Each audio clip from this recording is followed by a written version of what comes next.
Adelaide's Fun Breakfast with Jody and Soda. Wait a minute.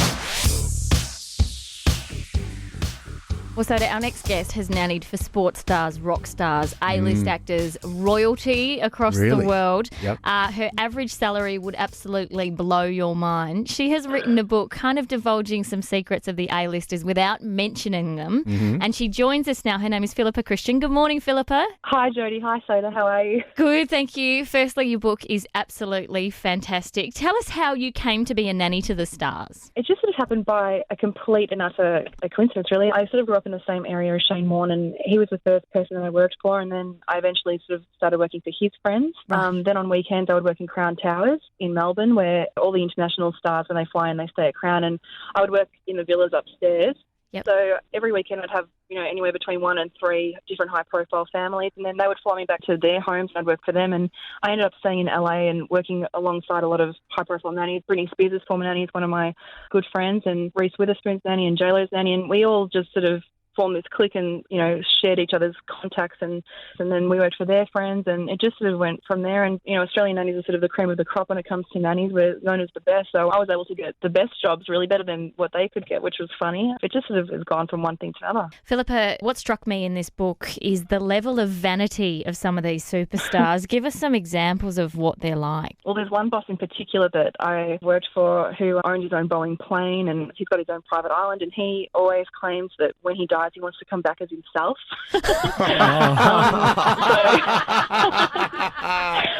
There's all different kinds of, there's always a mirror where there doesn't need to be.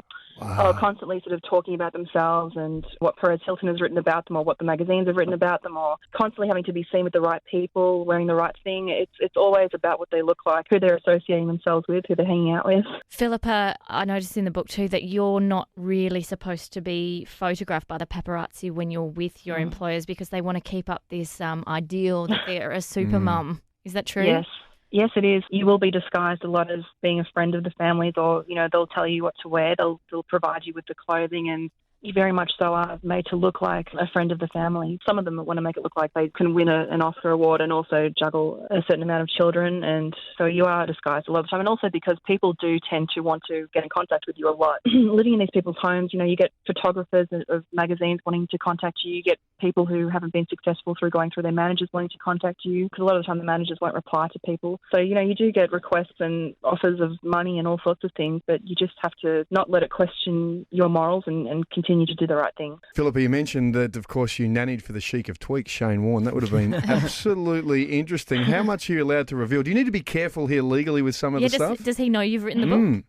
Look, everyone who I've worked for is extremely supportive of the book. Yep. And, I don't name anyone in the book. It's all sort of hidden with funny names, and a lot of celebrities call their kids funny names these days, like sort of Apple or Cheese or Blue or, all sorts of things. So we've sort of changed the kids' names to funny things like that. Yeah. But look, Shane is one person that I could never say a bad word about.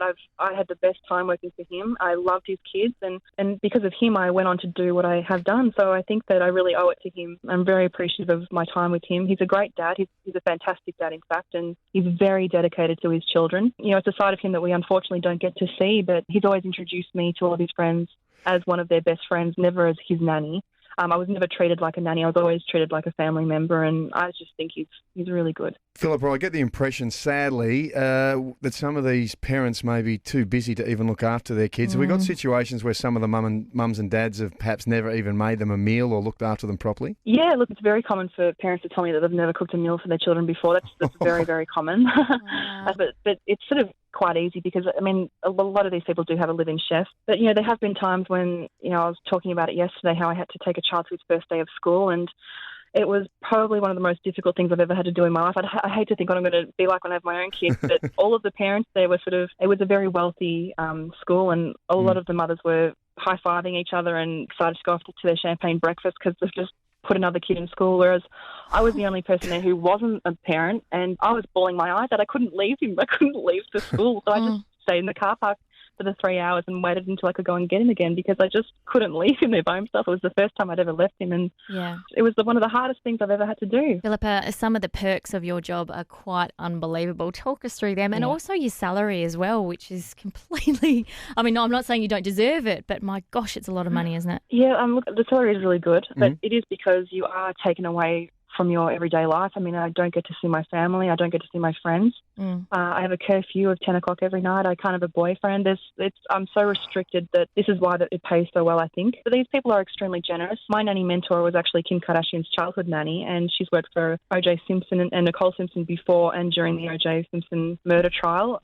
Yeah. One day she was shopping with Nicole Simpson before, obviously, the murder, and they were in, I think it was the Beverly Center in Beverly Hills, and they walked past a jewellery store and Pam said to her, "Oh my goodness, can you imagine if someone bought you that ring?" It was a $200,000 engagement ring, and Pam said to her, "Look, one day someone will buy that for you." And she just laughed and she said, "There's absolutely no way someone would buy that for me." And the following week, Nicole went and bought her that ring, and to this day, she still wears it. It just shows you how generous these people can be. I used to work for an actress and an actor. I would always talk to them about how much I loved their teeth, and so for Christmas, they bought me my own set of porcelain veneers. So yes, the perks are really, really good, actually. But we're talking handbags, shoes, all the cast-offs that they get gifted that they don't really want anymore. Sunglasses, even. Yeah, definitely. Sometimes I have to work as a decoy for my bosses, so sometimes you'll get employed because you've got blonde hair. So when they have to leave the house and there's paparazzi outside, they'll have the same clothing for you that you've got to wear that day and the same sunglasses, and you get in their car and, you've got to go out of the gates and drive left and the paparazzi will follow you, and in the meantime, my boss will escape. So a lot of the time you get doubles of everything that they buy for themselves, which is a big, big bonus. Sounds like you're living the life of a spy almost. So, Philippa, what is the going rate for a nanny in that sort of role, ballpark? Oh, look, it really does varies on the profession of the person. It varies on the amount of children they have. You can make up to $500,000 a year quite easily. If you speak a foreign language, you get more. Yeah, at the same time, you spend a lot of time away from home, which is never easy, especially when you're working in a country that isn't sort of a westernised country. So you've got to get used to that culture, and it can be very, very hard. Philippa, the one chapter that just blew my mind was the one where you're talking about kids' birthday parties. Absolutely outrageous. There was one guy that had a skater party, Soda, and they built a skate ramp and had Tony Hawk as the guest for the kids. He is the best skater in the world. He has his own Nintendo game. He must be good. That's just the tip of the iceberg, isn't it, Philippa? Yeah, look, they spend, $50,000 plus on kids' birthday parties, which is very normal.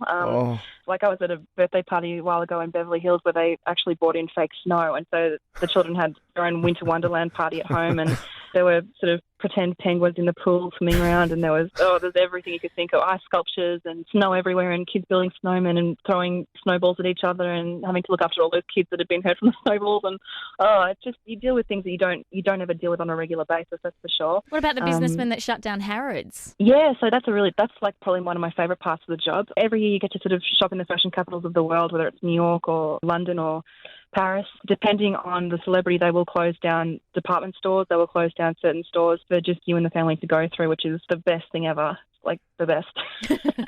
Well, Philippa, you are the only woman I know who's answered the door wearing a pull-up nappy with Daffy Duck on the crotch, so well done on that.